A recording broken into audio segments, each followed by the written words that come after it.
Screen time को लेकर आप तमाम पेरेंट्स ने कई वीडियोस देखी हैं, लेकिन मेरा एक सवाल है यहाँ पर। क्या आपको पता है कि किस उम्र तक स्क्रीन टाइम शून्य होना चाहिए? स्क्रीन टाइम से मायने मतलब है वो लैपटॉप डेस्कटॉप भी हो सकता है, वो स्मार्टफोन भी हो सकता है जिसको मोबाइल कहते हैं, टेलीविजन भी हो सकता है। 0 से 2 साल तक के बच्चों का स्क्रीन टाइम शून्य होना चाहिए। क्यों होना चाहिए? इस पर American Academy of Pediatrics, Indian Academy of Pediatrics, World Health Organization, neuroscience and child psychology research ने बाकायदा जो साइंस के हिसाब से कोई दिक्कत नहीं आए बच्चों के डेवलपमेंट को लेकर, उसमें बहुत सारे शोध किया है और तब इस नतीजे पर पहुंचा। 0 से 2 साल नो स्क्रीन टाइम, 2 से 5 साल 1 घंटे का स्क्रीन टाइम होना चाहिए। वो भी कोशिश ये करनी चाहिए कि पेरेंट्स अपनी निगरानी में दें कि वो कंटेंट कौन सा देख रहा है। अब यहाँ पर चिंता उठती है कि कई लोग जो हैं वो परेशान होना शुरू हो जाते हैं, या तो जानकारी नहीं होती है, या एक बार बच्चे ने मोबाइल थाम लिया उसके बाद उनकी परेशानी शुरू हो जाती है। लेकिन ये परेशानी बहुत लाजमी है, क्योंकि स्क्रीन आपके बच्चे को बीमार कर रहा है। और ये सिर्फ कहने की बात नहीं है, हम बात करेंगे साइंटिफिक डेटा और एविडेंस के आधार पर। नमस्कार, मैं परिमल कुमार और किडोक्रेसी के इस प्लेटफॉर्म पे आप तमाम दर्शकों का बहुत बहुत स्वागत है। आप तमाम लोग वीडियोस देख रहे हैं, पसंद कर रहे हैं, आपकी प्रतिक्रियाएं आ रही है, ये हमारे लिए सुखद बात है, अच्छी बात है। सब्सक्राइब अगर नहीं किया हो तो चैनल को सब्सक्राइब जरूर करें, क्योंकि सिर्फ यहाँ पर साइंटिफिक एविडेंस के आधार पर चीज़ें बताने की कोशिश मेरे द्वारा की जाती है या मेरे गेस्ट के द्वारा की जाती है। अब यहाँ पे शुरू करते हैं कि स्क्रीन देखने से क्या। शुरू से हम लोग जानते हैं कि आंखें खराब हो सकती है, लेकिन अब जब बहुत सारे रिसर्च आए हैं तो इसमें लैंग्वेज डेवलपमेंट में देरी हो सकती है। आपका बच्चा देरी से बोल सकता है, या आप नोटिस करेंगे कि मोबाइल आपने थमा दिया बच्चे को, या आपके परिवार में किसी ने थमाया हो, तो बच्चे के लैंग्वेज स्किल हैम्पर हो रहा है, प्रभावित हो रहा है। एम्स के डॉक्टर शेफाली गुलाटी से एक बार बात हो रही थी, तो उन्होंने वर्चुअल ऑटिज्म तक की बात कही बच्चों में, क्योंकि सिर्फ 2 वे कम्युनिकेशन नहीं होता है, 1 वे कम्युनिकेशन होता है जब आप मोबाइल देख रहे होते हैं। तो यहाँ पर क्या होता है, देरी से बोलना, शब्द कम तो सेंटेंस कम बनना, और जो शब्द मोबाइल में आ रहे होते जरूरी नहीं कि दिनचर्या का वो हिस्सा हो, तो उस शब्द के मायने मतलब बच्चों के लिए नहीं होते। तो लैंग्वेज डेवलपमेंट में देरी हो सकती है, ये पहला है। और साइंस क्या कहती है इसको लेकर? साइंस कहती है कि 0 से 5 साल में दिमाग लाइव ह्यूमन इंटरेक्शन से भाषा सीखता है। स्क्रीन वन साइडेड होता है, सुनता है, उससे बोलता नहीं, वो स्किल्स नहीं आती। अब इस पर हार्वर्ड और अमेरिकन एकेडमी ऑफ पेडियाट्रिक्स की जो स्टडीज है वो कह रहा है हर एक्स्ट्रा घंटे के स्क्रीन टाइम से लैंग्वेज डिले का रिस्क बच्चों में बढ़ता है। यानी बच्चा क्या हो रहा है, बीमार हो रहा है अगर आपने खिलौने के तौर पे मोबाइल फोन थमा दिया। ये तो एक चीज हो गई। इसी तरीके से बहुत चीजें तो धीरे धीरे मैं विस्तार से बताना शुरू करता हूँ। दूसरा है अटेंशन, फोकस या कंसंट्रेशन का प्रॉब्लम। अब इसको यहाँ भी बीमारी से जोड़ के देखा गया है, ADHD। अगर आप लोगों ने नाम सुना होगा, एक ऑटिज्म सुन लिया आपने, वर्चुअल ऑटिज्म। दूसरी बीमारी है ADHD, जिसको बोलते हैं attention deficit hyper activity disorder.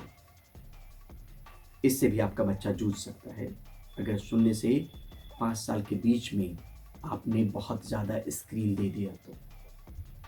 0 से 2 साल तक तो देना नहीं है, 2 से 5 साल में जो 1 घंटे देना है, अगर ज़्यादा स्क्रीन यूज कर लिया आपके बच्चे ने, तो पहला हो गया वर्चुअल ऑटिज्म, दूसरा हो गया ADHD की आशंका बनी रहती है। ऐसा नहीं कि हो ही जाएगा, लेकिन इसकी आशंका बहुत ज़्यादा है। इसमें क्या होता है कि अगर मोबाइल बच्चे ने ज़्यादा देर तक थामना शुरू किया तो 2 से 3 मिनट में उनका कंसंट्रेशन खत्म होना शुरू हो जाता है। किताब हो, खिलौने हो, पढ़ाई में इंटरेस्ट में कमी आ जाती है।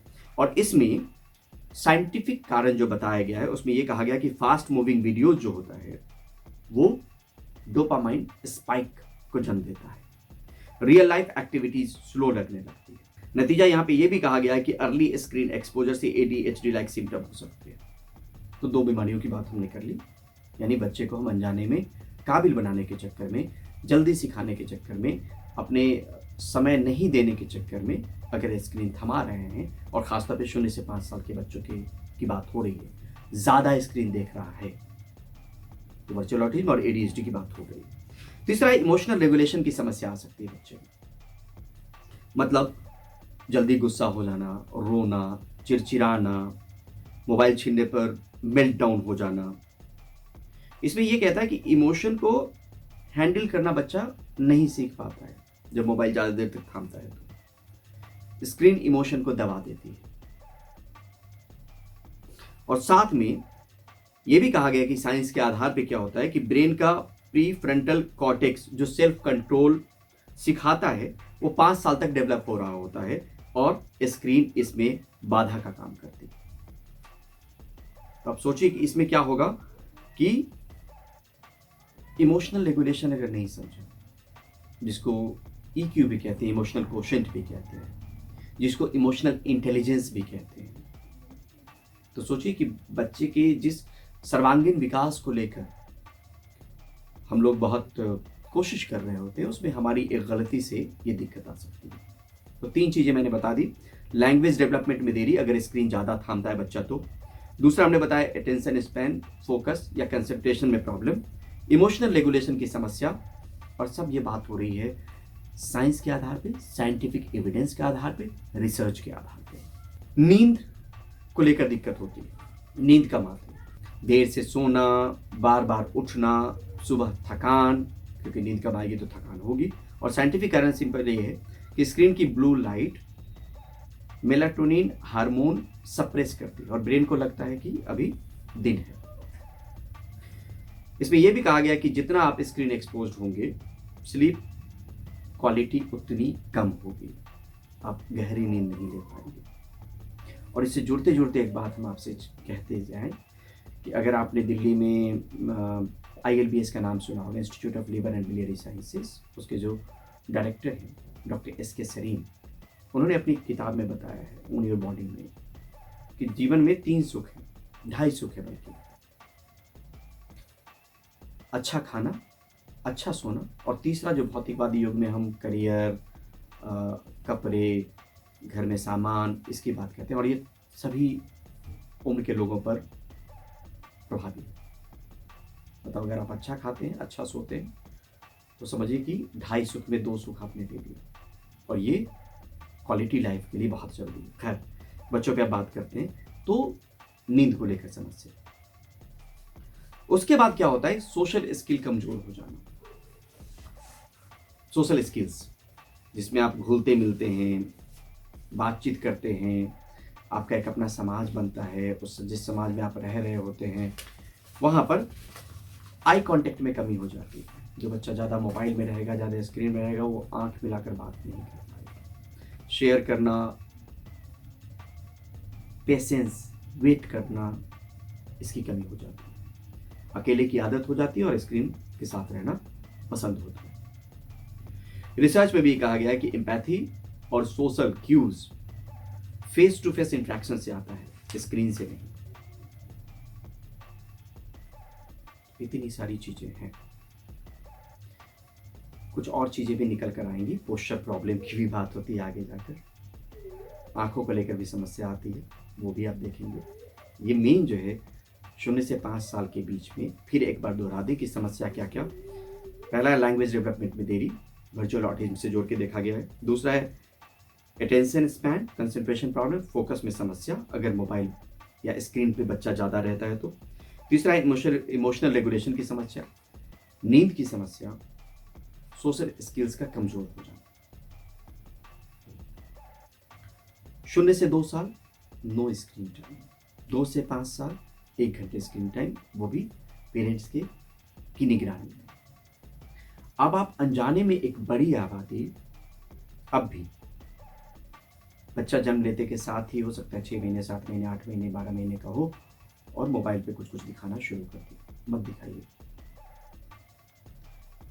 मैंने जो चीज़ें बताई है वो साइंस के आधार पे बताई है, साइंटिफिक एविडेंस के आधार पे बताई है। आप अगर बहुत जागरूक हैं तो आप जाइए और आप तलाशिए खुद से। जो चीज़ें मैंने बताई है उसमें झूठा कुछ भी नहीं मिलेगा, गलत कुछ भी नहीं मिलेगा। तो अगर आप माता पिता हैं, अगर आप दादा दादी हैं, नाना नानी हैं, चाचा चाची हैं, मौसा मौसी हैं, कुछ भी हैं, और आपके घर में बच्चे हैं और छोटे बच्चे हैं, या आप बच्चा प्लान कर रहे हैं, माता पिता बनने की दिशा में आगे बढ़ रहे हैं, या बच्चा आ चुका है, उसको बहुत ध्यान दीजिए। डिजिटल डिटॉक्स आज के दौर में बहुत इम्पॉर्टेंट है, और ये समझना बहुत ज़रूरी है कि किस उम्र में क्या देना चाहिए बच्चों को। तो खिलौने के तौर पे मत थमाइए। जो कहा है डेटा के आधार पे है, रिसर्च के आधार पे है, साइंस के आधार पे है। और अगर आपको वीडियो अच्छा लग रहा हो तो शेयर भी ज़रूर कीजिए, लोगों को बताइए भी किस प्लेटफॉर्म पे आए वो देखें, क्योंकि किडोक्रेसी की जो शुरुआत हुई है वो नेशनल न्यूज़ मीडिया में 18 साल रहने के बाद मैंने शुरुआत की है।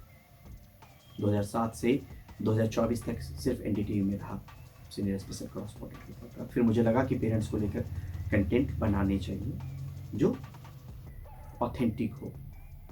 आज के सोशल मीडिया के इस दौर में, व्हाट्सएप यूनिवर्सिटी के दौर में, उसको लेकर ये शुरुआत की है। कई लोगों को लगता है कि आपके पास व्यूज़ नहीं आ रहे हैं, इतने अच्छे वीडियोज़ होते हैं, शायद हम अपने अपने दर्शक तक नहीं पहुँच पा रहे। आप एक माध्यम हो सकते हैं दर्शकों तक पहुँचाने में, उन लोगों तक पहुँचाने में जिनको वाकई ऐसे कंटेंट की ज़रूरत है। तो साथ ज़रूर दीजिए, किडोक्रेसी का परिवार बड़ा कीजिए और देखते रहिए, दिखाते रहिए किडोक्रेसी। बहुत बहुत शुक्रिया, धन्यवाद।